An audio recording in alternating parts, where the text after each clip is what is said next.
Okay, we got a day vlog here again. Well, no, I did two night vlogs in a row. Day vlog was last week. I'm just getting out, talk about some things. So here we go, crypto vlog for October 9th, 2023. I gotta use my Taco Bell free burrito coupon today. So couple things, couple qualities I want to talk about. I got to talk about crypto news, of course, world news. Starting to incorporate world news again, like I did for the World Cup in 2022, about a year ago, right? You got all your World Cup news. So, crypto news over the weekend, kind of a slow market, right? Degen Spartan tweeted about SPX 6900, and he just quoted it and he said, "Love the meme." He didn't say love the project, blah, blah, blah. It's kind of like, did I say this already? I think I said it. Yeah, so when Elon Musk tweeted, "There is no meme, I love you," for Miladies, we had a full retrace after. I thought maybe it'll bring awareness. He likes the meme. Elon likes the project. No, full retrace. So a lot of times you want to ape that single news trade, then get the hell out. Even though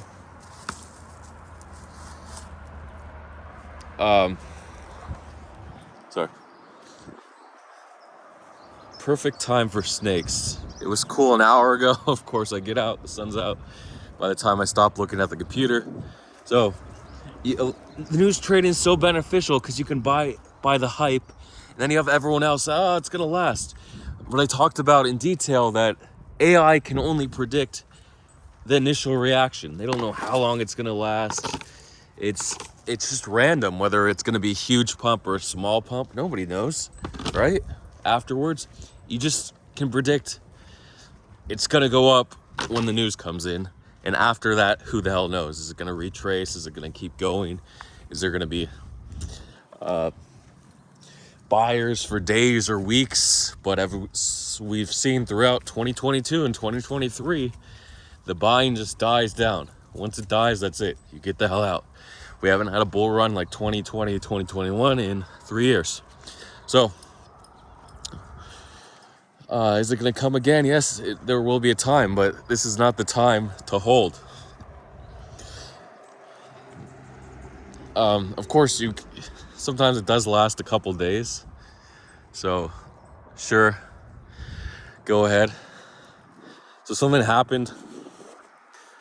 Oh, so Degen Spartan tweeted about SPX 6900. Of course, I aped the FOMO. I'm like, if this is 2x, I'm going to look like an idiot. And guess what happened? It died. I aped the freaking top. I waited. I'm like, it's going to retrace. I'm like, oh, there's like people buying 5 or 10 ETH, 12 ETH buy here. I got to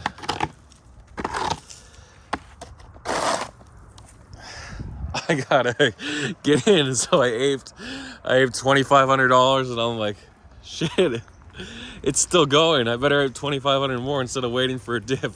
And then I checked and I was down $2,000 or like $1,800 this morning. Bitcoin doesn't like war, I guess. Bitcoin is supposed to be bullish during wars, but this war is not going to be an end. It looks like it's going to be an escalation of the conflict between Israel and Palestine. I'll talk about that at the end. So, again, just being late to the news you don't want to do, and the second thing is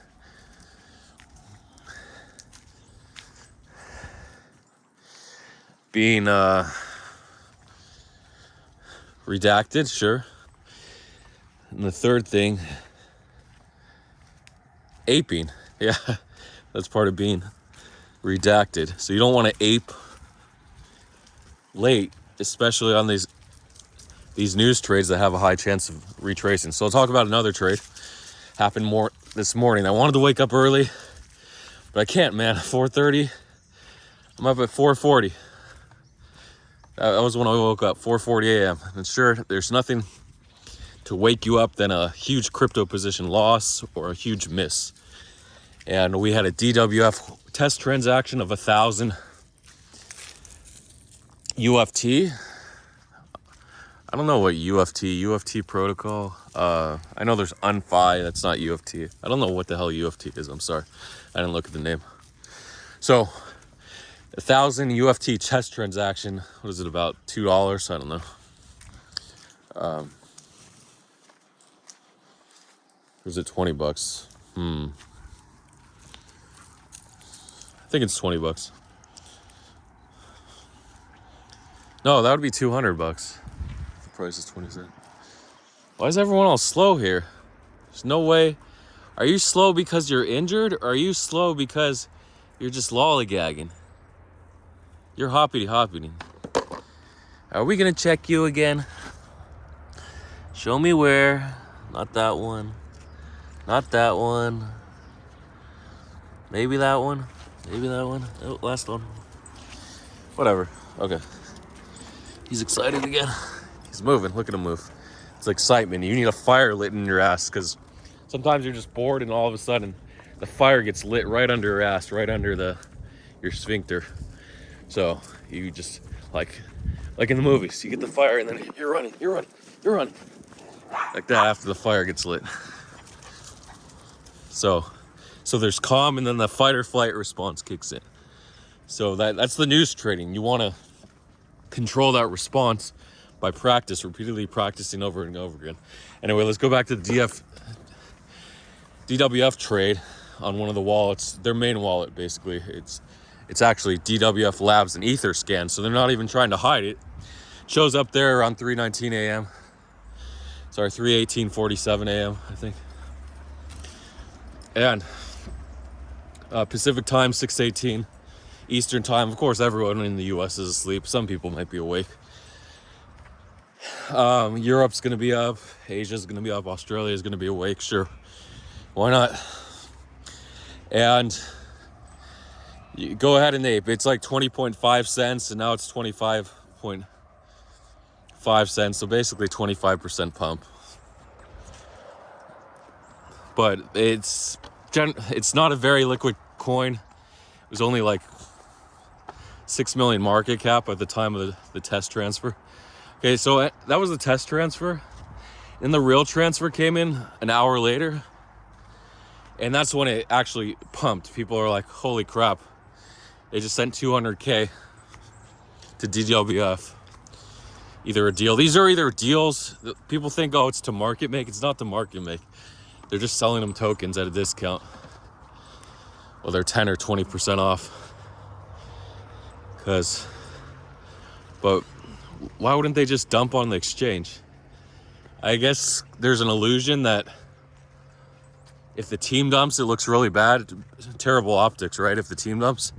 But if they send it to DWF, then you think, oh, they're going to market make. They're going to pump the price. Yeah, let's go. And time and again, it's a self-fulfilling prophecy. The price goes up, then the price goes down, right? Everyone apes it. Because whether how much is DWF, it doesn't matter. Whether 10, 20, 50% of the pump is them.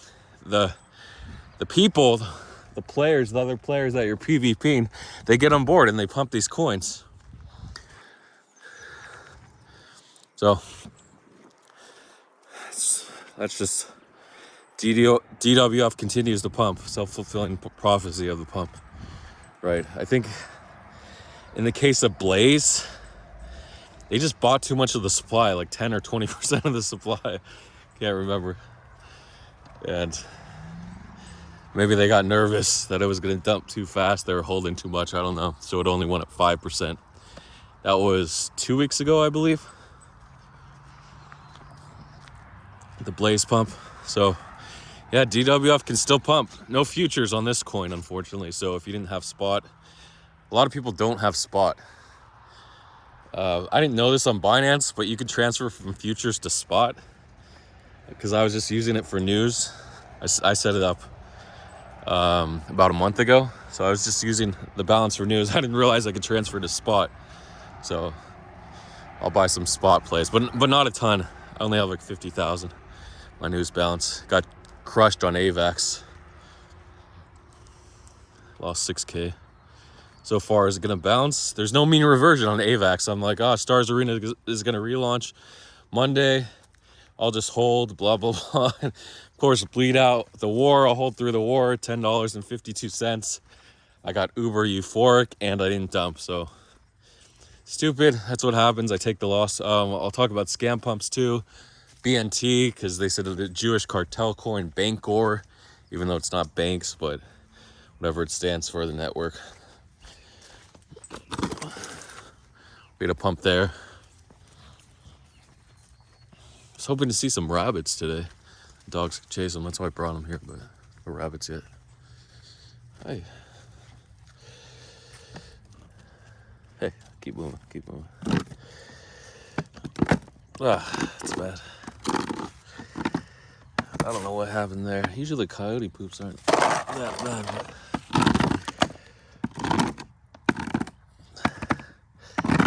Whew, that looks bad. Looks really bad. Sometimes I can find some dirt and just... It's more like rocks. Here's something. Just cover it a little bit.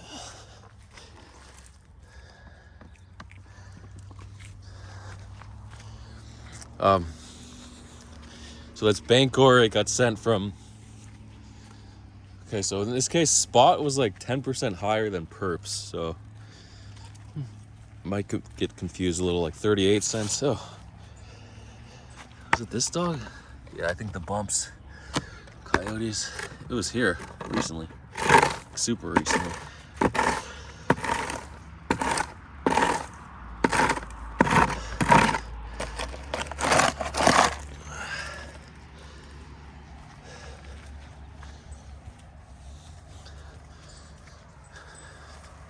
Unless that's yours poop, but it has too many lumps to be your poop.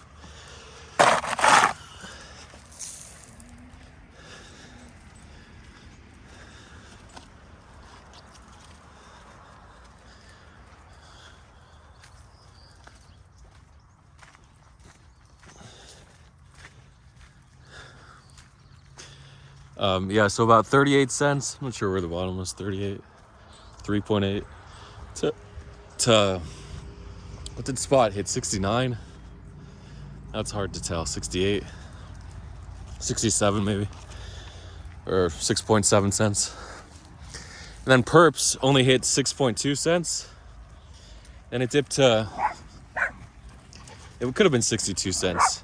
Then it flash crashed to like 51.5 cents, and then it bounced to 61 cents or so, and then back down again. So if you're willing to just do the TA and risk it, sure, go ahead. Of course, I didn't take that trade. That was so obvious in hindsight, but I felt like it was going to bounce when I saw it at 54 cents. I'm like, it probably bounces to 58 at least. Of course, the AVAX trade, just terrible trade. Why am I'm just holding because I'm like, well, surely it's going to bounce. It's going to bounce. But a lot of times when the market just turns bearish, flips bearish, Bitcoin's down from 28K to 27.4. This war isn't good, so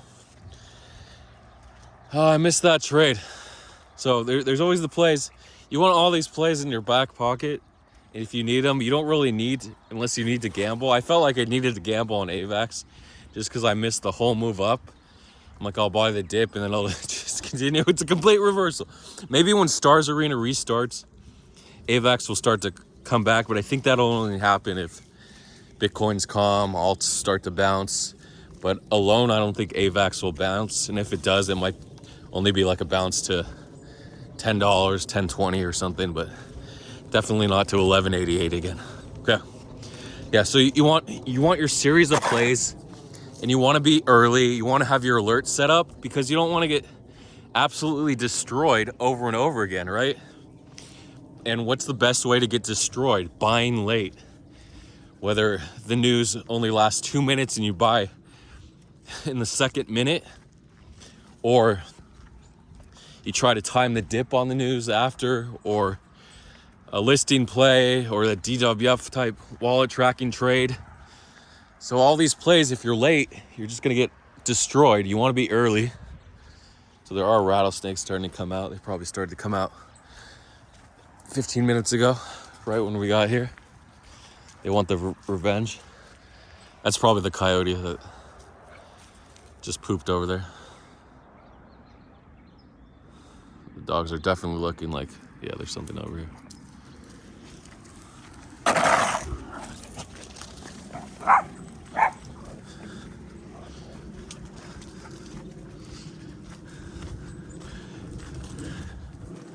So, I love when you just miss a huge trade and then you FOMO the top like I did. Not the top, but you try to catch a dip and then it's a small bounce and then down only. Sometimes it doesn't even bounce when you knife catch. It just keeps going down. So that's the beauty of leverage. It's PvP, player versus player. You can gamble all you want. Go ahead. But the people that are most diligent, the people that are most restrained, they are not forced into trade because they have to pay rent. Oh my goodness. Imagine if you were trading because you had to pay rent. That's the absolute worst. You have to make like $2,000 to pay your rent, or in some cases you're just trying to trade to pay for your next meal. Like I have to make $7 to pay for my next meal.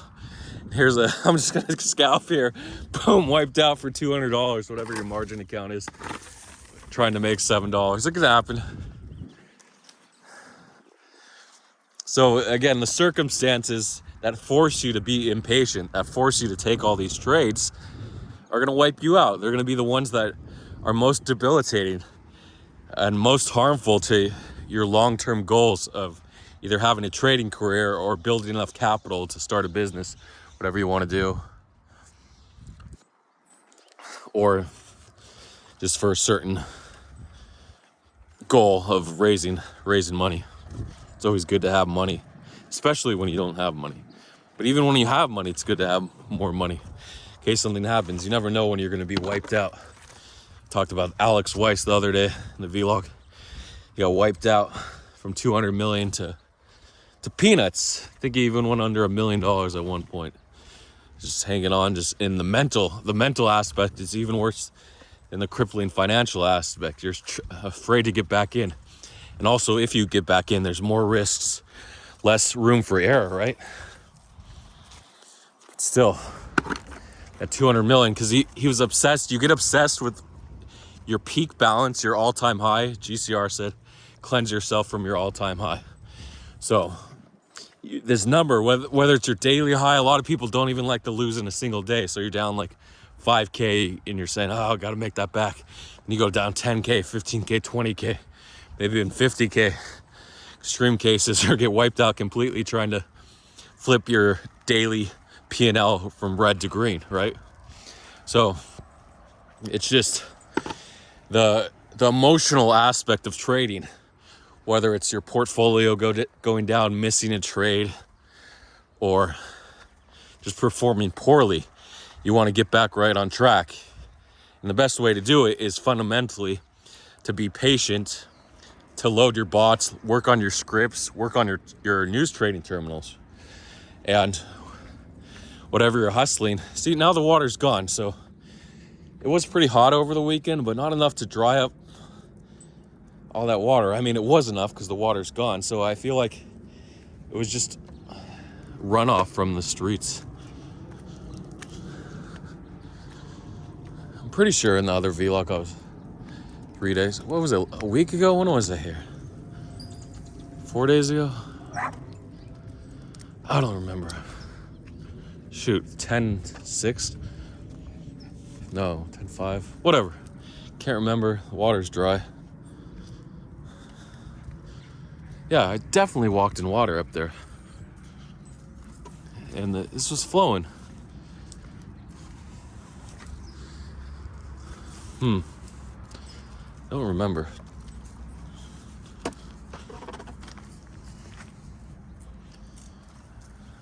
You know what? I didn't go outside from Monday to Thursday. Did I walk on Friday morning? Friday night? Thursday? Maybe Thursday I did a vlog? I don't know. Okay, so obviously patience, preparation, the 3 P's, and whatever you want to do, you got to do it.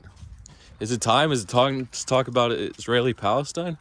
Is there any other crypto news coming for the week? ETF, pretty much delayed, but it still can come. So be on the news feed. Oh, wallet leaks, hacks.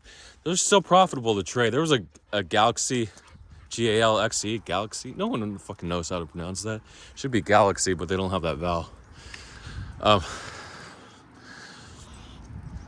The leak, sorry, the hack, but it barely dumped. It wasn't a big hack, but it was illiquid. It went down 10%, 8%, I don't know. Whatever. Not entirely liquid, even though it did have futures. But there's always a news trade with a wallet hack. If you're on the news feed, you'll catch them, but you don't want to put 12, 14 hours a day in. Nobody wants to do that.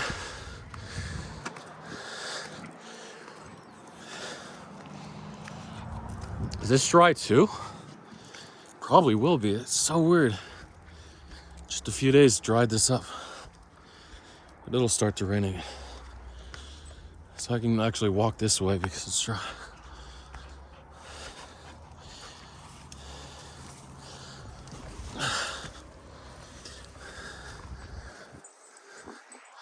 So we'll talk about the Israeli-Palestine conflict now. Oh yeah, there was another pump of liquidity, LQTY. There were a lot of scam pumps, so you just buy the first pump. If you can get in early at like 2 to 3%, that's the best. Buying it like 20 to 30% pump and hoping it goes for another leg, super risky, and that's another way you get wiped out, right?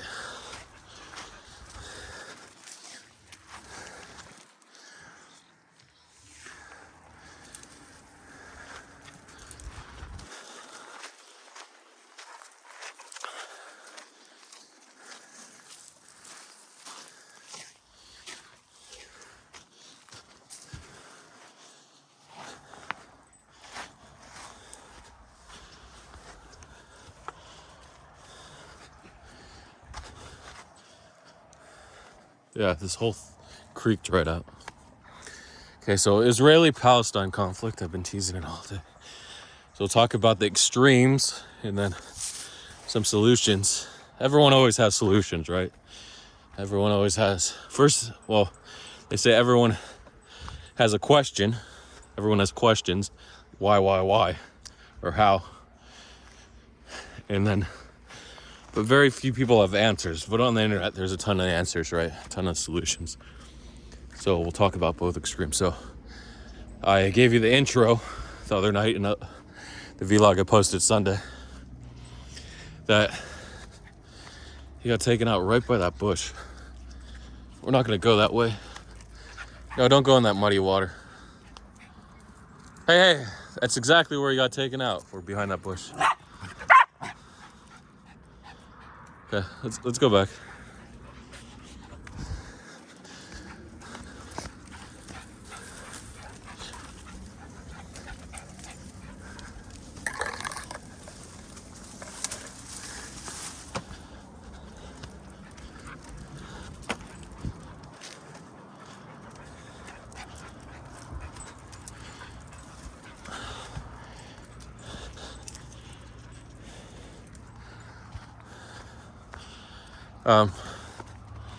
So, yeah, Israel has taken over. 1948, they were given the territory of Israel, and then Palestine was given the West Bank. I think Golan Heights, I forgot about that, kind of to the north, and then the southwest, the Gaza Strip.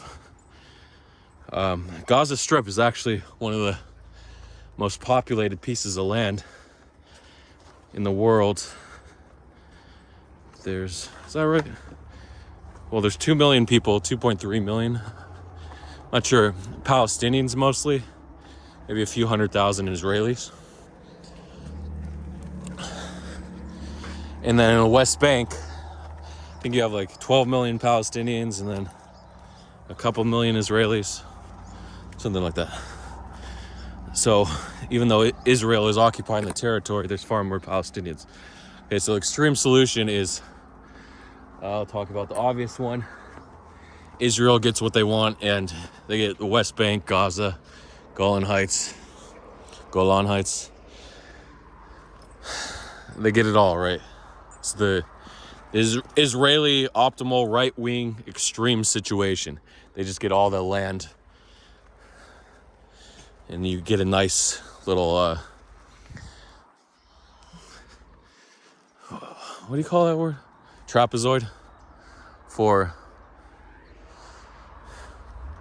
Israel. Their country on the map. They get the trapezoid, the Holy Land, whatever. They get East Jerusalem, the most coveted of areas in the West Bank, right?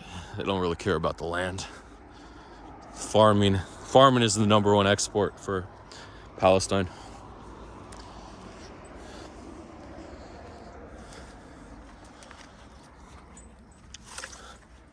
And another solution is at the most... Oh, let's talk about the consequences of that. Okay, so all this area is now Israeli controlled. So does that mean the Palestinians are just temporary citizens? They're just residents of Israel in that case? Or would you have to make them citizens of Israel? The best case, of course, would be to make them citizens, add those 14 million Palestinians in Gaza and West Bank to the list of Israeli citizens. I should have looked up the population. What is it, like 25 million? I have no idea. And the rest of Israel.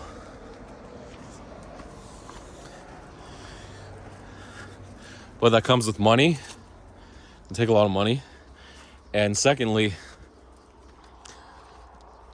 everyone who has an intense hatred, either through 50 years, 56 years, 100 years, whatever it is, of malice, generations of malice against, in the Israeli-Palestinian rivalry, it could create a problem. Because you have all these citizens that normally they could screen, okay, we're going to screen the Palestinians for terrorists and blah, blah, blah. Or the people crossing over to Jordan into Palestine, into the West Bank. We're going to screen them, and we're definitely not going to let them into Israel, basically the part that's not West Bank or Gaza or Golan Heights. So that's just a security issue, making all the Palestinians Israelis, part of Israel. And the second issue in that would be, of course, it goes against the UN consensus, where most countries agree that Israel and Palestine are two separate states occupying, or neighbors occupying that area to the east of the Mediterranean. I can't think of the geography, but you know where it is. It's right to the east of the Mediterranean Sea, northeast of Egypt, north of Saudi Arabia, south of Lebanon, southwest of Syria, west of Jordan. So that area, of course, is going to piss off a lot of people, a lot of countries at the UN, especially the Arab countries, if Israel were to just take over the whole region.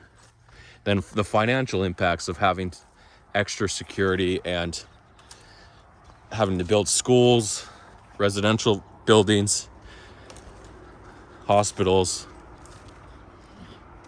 businesses for all those newly Israeli citizens from Palestine. That's going to cost a ton of money up front, but in the long run, it should pay off, unless there's bitter rivalry still and a bunch of terrorist attacks. I mean, I'll say freedom attacks for the people that support Hamas and Hezbollah, the Lebanese freedom fighters. Okay, now we'll do the extreme. Palestine gets control of Israel. Okay, and that's sort of like way out there. Not going to happen in the 21st century, maybe in 100 years. But so all of Israel becomes Palestine. West Jerusalem and all that, Tel Aviv, Haifa. That's an option.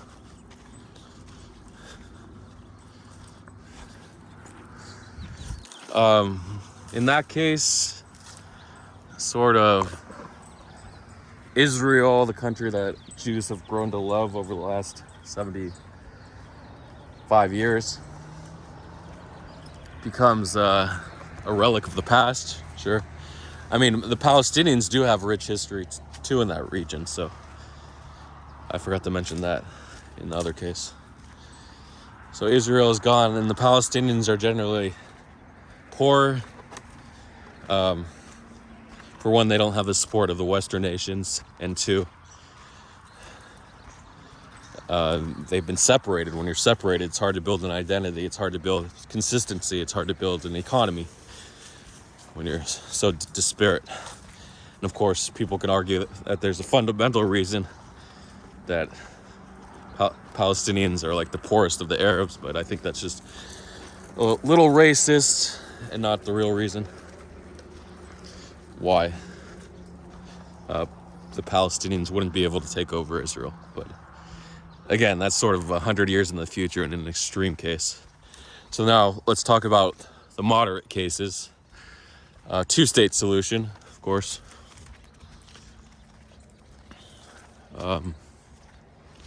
Palestine and Israel are separate. Can they be allies? I don't know if they can be allies. Can there be free travel, sort of like the European Union, between the regions? I think Israel is so afraid and their security is so hyped up over terrorist attacks, I don't think that could happen. If there were no terrorist attacks, if they were just living peacefully, which isn't possible when two countries are disputing over a territory or two ethnic groups, right? We've seen it time and time and again. It always ends in violence. There's always at least small outbursts of violence. There doesn't have to be genocide, but there's always going to be violence, either some bombings, and even in the southern United States, when black people, African Americans, were fighting for equal rights throughout post-freedom, post 14th Amendment and the Emancipation Proclamation, 14th through 13th. They still had they didn't have any of their rights. So even though they couldn't be, they weren't slaves anymore. They were basically treated like subhumans by most Americans. So yeah, there were bombings, either car bombs or bombing some businesses. I don't know if there were like huge scale attacks where tens of people or hundreds of people died. Can't think of any. I mean, there's probably examples, but in the United States when blacks were fighting for equal rights. So it's always, and then we of course Ukraine and Russia, Yugoslavia, the Yugoslav wars over Serbia, Bosnia, Herzegovina, Serbia and Montenegro. They're actually separate countries. They were one region after, and they're like, we want to be separate. Montenegro said, screw you, Serbia. So, yeah, Serbia is basically Yugoslavia. Belgrade was the capital of both. Or Belgrade was the capital of Yugoslavia. Now it's the capital of Serbia. And a lot of people don't know Yemen and Saudi Arabia are at war, conflict. I'm not sure what it's over. I know Yemen is pissed at Saudi Arabia is pissed at Yemen over the sort of like, I would say Yemen is sort of like Palestine. But I don't know if Saudi Arabia wants a territory, maybe one region, but maybe they want drilling rights or something like that. But Yemen was sending missiles at Saudi Arabia. I don't think they hit Riyadh, but just like Hamas doesn't usually hit Israel. But they did send a lot of missiles least in the last 5 or 10 years. Oh, I know one big reason. Yemen elected an anti-Saudi government. So that was one reason why Saudis were super pissed off. They don't want uprising. Like, once the sentiment of your neighbors change and they start to hate you, that's usually bad. So that usually starts with a anti whatever your country leadership. So that's something. Saudi Arabia was blockading Yemen from imports. So and exports. Once you put a blockade up, it's pretty much over for your economy. So that's another example. Of course, Vietnam versus the United States, and their sort of weird war where initially everyone's like pro-America, and then after they're like, holy shit, Vietnam might be right with communists. Cold War, all the Cold War, the Civil War in Cambodia, Pol Pot. Okay. So anyway, yeah, there's just generations of war. Japan and Chinese Manchuria, war there before World War II. North Korea, South Korea, Jesus. Throughout history, especially in the 20th century, all these skirmishes, wars, I should say. But we've seen it time and time again. So one side, people like to say, oh, this side is right, that side's right. Okay, one side isn't right. Israel is basically practicing apartheid against Palestinians. There's no way around it. They're allowed to go in. Israeli soldiers are allowed to go into Palestinian homes in Gaza or the West Bank any time of day or night and search them for bombs, suspicion, weapons, anything. So they wake up the children. So it's terrible. It's basically, the end goal. Ideologically, I think Israeli government would like to see Palestinians wiped off the face of the earth, but they don't want to see them actually dead. They would just like them to go away, just because the region is, even though there's only like a couple thousand civilians total that died in the last 20 years, Israelis, still like, you gotta have animosity and hate. Just a little bit can breed so much more hate. So, Israeli controls the water rights. Palestinians aren't allowed to drill wells. Permits, only like 30% of building permits are approved by Palestinians, even though they have 80% of the population. So what is that? 1/5 times 30, like 6% in terms of population.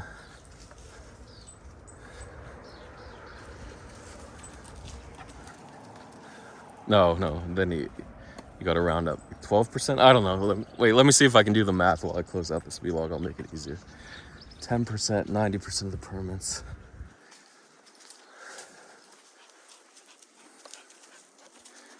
One-tenth. Yeah, I think you just multiply. Well, 50%. You wouldn't multiply because of 50%. It's 50%. What's the share of the pie? Maybe by 2. Maybe I can't do the math that quickly. I'll do it later for the next vlog. So yeah, disproportionate amount of building permits in the West Bank go to Israelis. So obviously, the Israeli government wants the Palestinians out. There's no way you can't relocate 14 million Palestinians without a genocide, without mass destruction of the people. So that's not a reasonable solution. So the only reasonable solution is either incorporating the Palestinians into Israel, make them all citizens. They could make them, even if you make them, give them visas type things, where temporary or provisional citizenship or residency, they're not going to have the same rights as Israelis. So either face the consequences, face the increased attacks when all the Palestinians are made Israeli citizens. You don't even have to like take over the region. You can just start to allow all Palestinians to become citizens of Israel, everyone to apply. It doesn't have to be a blanket citizenship for all Palestinians. Of course, the downside, you're going to have a lot of terrorists or freedom fighters that apply. So anyway, that's the end of this vlog. We got war. It might affect Bitcoin price. That's why we talk about it. Why would I long? There's always an option not to long. When the best option is, the safest option is no trade, you should do no trade. When the safest option is to play, to bet, you should bet. That's the close of this vlog. Thanks for watching. Good luck to everyone. Just try to remain positive in your losses. The market could crash. We could have a nice little dip. This could send us to 22K, 21K. Who knows? Thanks for watching.